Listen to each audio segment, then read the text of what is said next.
Hi viewers, welcome to testyourprep.com. My name is Anuj, and in this video for basic maths workshop, I will be discussing up the concept or a basic concept of combinations. अभी combinations जो है वो permutation and combination का एक part है, that is combination. तो सबसे पहले हम क्विकली मूव ऑन करते हैं कॉन्सेप्ट के ऊपर. What do you mean by combination. अब याद रखिए स्टूडेंट्स कि जब भी आपके पास क्वेश्चन आए on the basis of selection, on the basis of picking, on the basis of choosing, जब भी क्वेश्चन आपको पिकिंग, सिलेक्शन, चूजिंग का लॉजिक लगाने को कहे तो आपने कॉन्सेप्ट यूज करना है कॉम्बिनेशन का. आपने कॉन्सेप्ट यूज करना है कॉम्बिनेशन का. अब कॉम्बिनेशन जो है उसका basic formula is given by NCR, that is n factorial upon n minus r factorial times r factorial. n factorial upon n minus r factorial upon r factorial. ठीक है जी. तो यहाँ पे n क्या रहेगा, जितनी टोटल चीज़ें आपके पास अवेलेबल हैं, जितनी टोटल चीज़ें आपके पास अवेलेबल हैं, और r क्या रहेगा, उसमें से जितनी आपको पिक करनी है, उसमें से आपको जितनी पिक करनी है. लेट अस से फॉर एग्जांपल हमारे पास क्रिकेट टीम के अंदर 15 प्लेयर्स अवेलेबल होते हैं, लेकिन खेलेंगे कितने, 11. अवेलेबल हैं 15 लेकिन खेलेंगे कितने, 11. तो मैं सिंपली कॉम्बिनेशन लगाऊंगा एक टीम बनाने के लिए. That would be given by 15C11. That would be given by 15C11. Further इसको हम कैसे सॉल्व कर सकते हैं, that would be given by 15 factorial, क्योंकि ये आपका n हो गया और ये आपका r हो गया. तो putting this in the formula, तो 15 minus 11 would be given by 4 factorial और 11 फैक्टोरियल. अब ये फैक्टोरियल क्या होता है, what do you mean by factorial. अगर मैं बात कहूँ 4 फैक्टोरियल, तो 4 factorial means what, 4 into 3 into 2 into 1. 5 factorial will mean what, 5 into 4 into 3 into 2 into 1. Similarly 1 factorial will mean 1 and 0 factorial is also 1. Kindly ध्यान रखें 0 फैक्टोरियल की जो value होती है वो हमेशा क्या होती है, 1. आई होप सबको बेसिक कॉन्सेप्ट क्लियर हो गया होगा कॉम्बिनेशन का और उसके फॉर्मूले का. Let us see some applications of this part. जो फर्स्ट क्वेश्चन है वो हम क्या सीख रहे हैं यहाँ पे, what is the value of 5C2. 5C2 का मतलब है 5 कॉम्बिनेशन 2. अब इसके दो तरीके सीखते हैं हम, एक तो लॉन्ग कट और एक शॉर्टकट. तो यहाँ पे अगर हम देखें 5C2, तो NCR का formula would be given by 5 factorial, 5 minus 2 factorial into 2 factorial.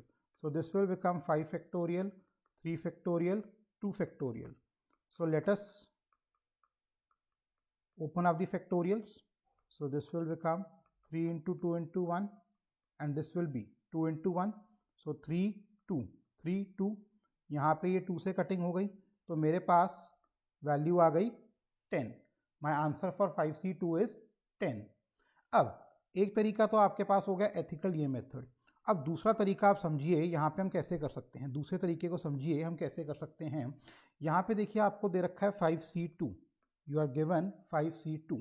तो 5 से आप उल्टे 2 नंबर लिख लीजिए, रिवर्स में 2 नंबर लिख लिए. 2 क्यों, क्योंकि यहाँ पे क्या है 2. अगर यहाँ पे 3 होता तो मैं 5 से उल्टे 3 नंबर लिखता, 5, 4, 3. अगर 4 होता तो मैं 5 से उल्टे 4 नंबर लिखता, 5, 4, 3, 2 एंड डिवाइडेड बाय इसका factorial. So this becomes what, 5 into 4 divide by 2. So this becomes 5 into 2, 10.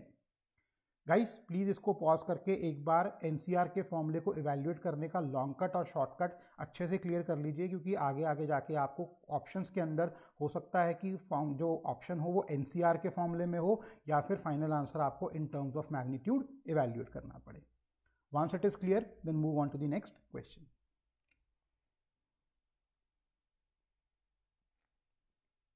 Question number 2. It says that in how many ways a committee of 6 persons can be made from a group of 9 persons. अब देखिए उसने क्या कहा है कि आपके पास 9 persons हैं, उनमें से आपको एक कमेटी बनानी है 6 पर्सन्स की. तो कमेटी कब बनेगी, जब आप 9 में से 6 लोग सिलेक्ट करोगे. सिलेक्शन का मतलब क्या हुआ, कॉम्बिनेशन. तो कॉम्बिनेशन का फॉर्मूला होता है NCR, जहाँ पे n होते हैं total number of people available. तो यहाँ पे हमारे पास total number of people available कितने हो गए, 9. तो इट विल बिकम 9C. और उनमें से कितने लोग पिक करने हैं, 6. तो आंसर क्या हो गया, 9C6. तो अब यहाँ पे यूजिंग द शॉर्टकट 9 से मैं उल्टे 6 वैल्यूज लिख लेता हूं, ठीक है जी, divided by 6 factorial. So 6 gets cancelled, 5 gets cancelled, 4 gets cancelled. Over here 3 3s are 9, 2 4s are 8. So this becomes 3 into 4 into 7. So this should be 3 into 4 12, 12 into 7 is 84. तो मेरे पास 84 कमिटीज यहाँ पे बन सकती हैं. आई होप सबको कॉन्सेप्ट क्लियर हो गया है. Once the concept is clear, then move on to the next question. Question number 3. Out of 7 consonants. अब कॉन्सोनेंट्स क्या होते हैं? जो वॉवल नहीं होते. इंग्लिश में वॉवल होते हैं आपके ए, आई, ई, ओ, यू. ये आपके पास 5 वॉवल्स होते हैं एंड टोटल में 26 अल्फ़ाबेट्स होते हैं. तो उसमें से वॉवल हमारे हुए 5, तो कॉन्सोनेंट्स क्या हुए? Remaining 21 alphabets. ठीक है जी. तो वॉवल्स को छोड़ के जो अल्फ़ाबेट होते हैं उनको हम क्या कहते हैं? कॉन्सोनेंट्स. अब क्वेश्चन में क्या कहता है? Out of 7 consonants and 4 vowels. ठीक है जी. हमारे पास कॉन्सोनेंट्स कितने दिए हुए हैं? 7.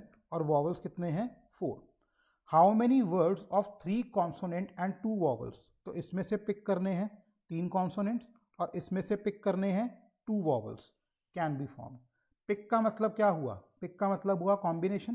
पिक का मतलब हुआ कॉम्बिनेशन. तो 7 में से 3 हमने पिक कर लिए और 4 में से 2 वॉवल्स पिक कर लिए. अब समझिए बीच में कनेक्टर क्या है? एंड. बीच में कनेक्टर क्या है? एंड. जब भी बीच में कनेक्टर हो एंड का, तो ये दोनों आंसर्स क्या होंगे?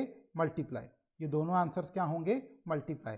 अगर ये कनेक्टर होता और का, अगर ये कनेक्टर होता और का, तो ये बीच में क्या होता है? इसके plus.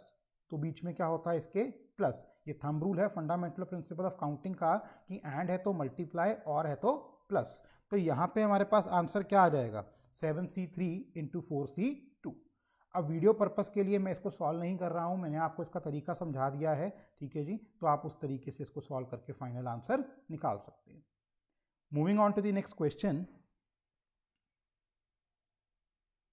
In how many ways can a group of 5 men and 2 women be made out of 7 men and 3 women? तो सिंपल क्वेश्चन है. फिर से नंबर ऑफ मेन है हमारे पास 7, वुमेन है हमारे पास 3. कितने पिक करने हैं हमें? 5 मेन और इधर कितने पिक करनी है? 2 वुमेन. तो पिकिंग का मतलब सिलेक्शन, सिलेक्शन का मतलब कॉम्बिनेशन. तो मेन पिक करने के तरीके कितने हो गए? 7C5. वुमेन पिक करने के तरीके कितने हो गए? 3C2, क्योंकि 3 में से 2 वुमेन पिक करनी है और बीच में कनेक्टर क्या है? एंड. तो एंड के लिए हम क्या करते हैं? Multiply. So my final answer for this question should be 7C5 into 3C2. I hope सबको ये क्लियर हो गया है. अगर नहीं है तो आप इसको यहाँ पे रोक के दोबारा वॉच करिए वीडियो को. Once it is clear then move on to the next question.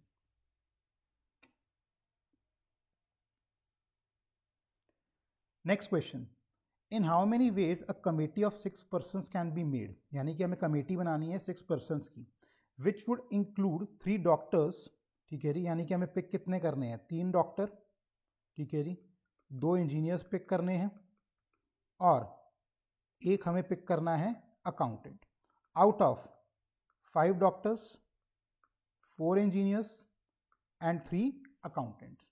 तो फिर से 5 डॉक्टर में से 3 डॉक्टर पिक करने हैं. ठीक है जी. पिक करने. पिक का मतलब कॉम्बिनेशन, कॉम्बिनेशन का मतलब सिलेक्शन, सिलेक्शन का मतलब कॉम्बिनेशन. तो फॉर्मूला क्या हो गया? 5C3.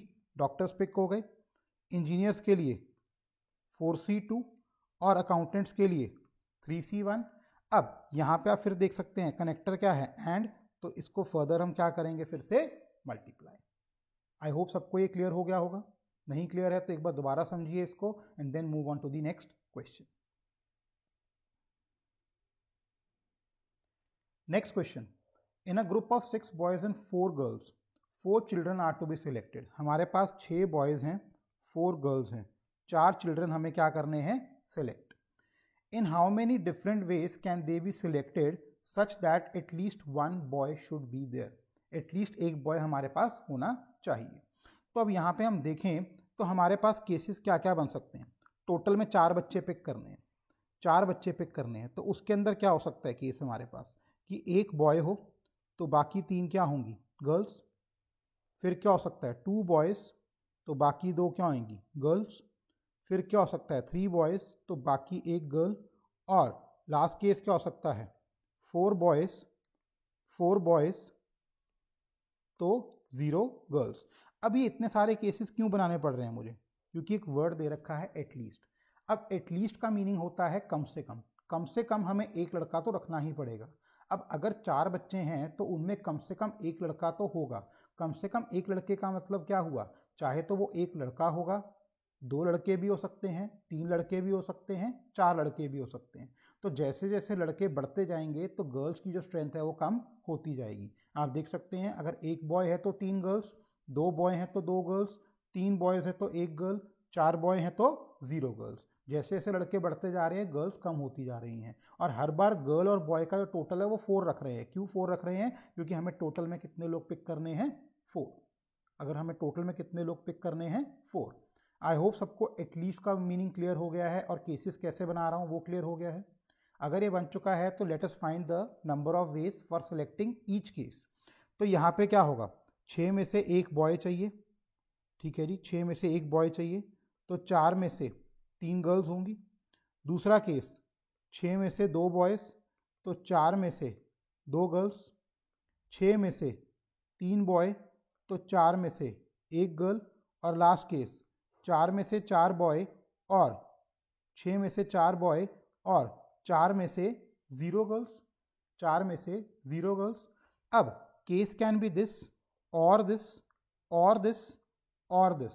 अब और के लिए मैंने क्या बताया आपको कि और के लिए हमेशा क्या होगा प्लस। तो आपने ध्यान रखना है कि यहाँ पे और है तो इन सारे केसेस का हम फाइनली भी क्या करेंगे plus.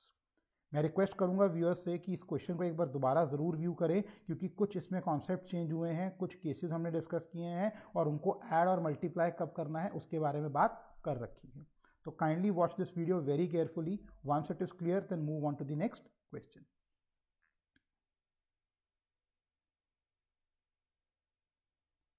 Next question. It says that a box contains 2 white balls. तो white कितनी है 2 balls, black 3 balls and red 4 balls. In how many ways can 3 balls be drawn if at least 1 black ball is to be included in the draw? ठीक है जी। अब उसने कहा है कि 3 बॉल्स आपने टोटल में पिक करनी है, कम से कम एक क्या होनी चाहिए ब्लैक। तो एक केस क्या हो सकता है, अगर एक ब्लैक होगी तो बाकी 2 कोई भी कलर की हो सकती हैं, बाकी 2 कोई भी कलर की हो सकती हैं, ठीक है जी। अगर 2 ब्लैक होंगी तो बाकी 1 कोई भी कलर की हो सकती है, और लास्ट केस अगर तीनों की तीनों ब्लैक हैं तो बाकी 0 कोई भी कलर की हो सकती है। तो यहाँ पे अगर हम देखें हमारे पास ब्लैक बॉल है 3, तो उसमें से एक मैंने ब्लैक बॉल पिक कर ली, तो बाकी 2 जो हैं वो इन 6 में से होंगी। वाइट और रेड का टोटल कितना है 6, उन 6 में से कोई भी 2 हो सकती हैं। तो फर्स्ट केस क्या हो गया, एक ब्लैक और बाकी कोई भी 2। नेक्स्ट केस क्या आएगा, 3 में से कोई 2 ब्लैक और बाकी 6 में से कोई एक, ये डिस्कस कर दिया, लास्ट केस 3 में से 3 ब्लैक और बाकी 6 में से कोई भी बॉल नहीं है। अब केस कैन बी दिस और दिस और दिस। तो और के लिए हम क्या कर देंगे फर्दर इनको ऐड। तो मेरा फाइनल आंसर क्या बन जाएगा, इन सब का सम। आई होप सबको क्लियर हो गया होगा यहाँ पे कॉन्सेप्ट। बिफोर मैं वीडियो एंड करूँ मैं यहाँ पे एक चीज़ और समझाना चाहूँगा। अगर यहाँ पे एटलीस्ट की जगह होता एट मोस्ट का मतलब क्या होता है, ज़्यादा से ज़्यादा मैं एक रख सकता हूँ, ज़्यादा से ज़्यादा मैं एक ब्लैक रख सकता हूँ। तो उस केस में I would have gone with this thing, मेरे को ज़्यादा से ज़्यादा एक ब्लैक चाहिए, तो एक ब्लैक के साथ 2 कोई भी कलर की, 0 ब्लैक के साथ कोई भी 3 कलर की, एटलीस्ट का मतलब होता है वो मिनिमम वैल्यू सेट कर देता है, और एटमोस्ट का मतलब होता है कि वो मैक्सिमम वैल्यू सेट कर देता है।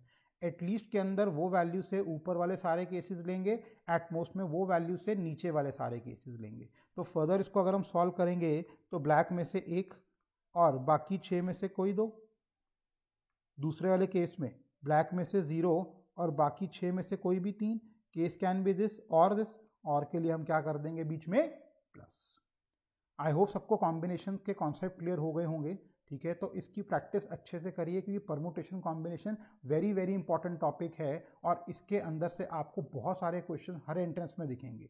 ठीक है जी, तो इसकी अच्छे से वीडियो को देखिए, हायर लेवल वीडियोस को भी फॉलो करिए हमारे, और उनको करने के बाद एक अच्छी बुक पकड़िए, 11th-12th की बुक आप लीजिए, उसके अंदर से परमुटेशन एंड कॉम्बिनेशंस की अच्छी प्रैक्टिस करिए क्योंकि इसके बहुत सारे क्वेश्चन आपको मिलेंगे और ये थोड़े से ट्रिकी हो जाते हैं एट टाइम्स। Thank you.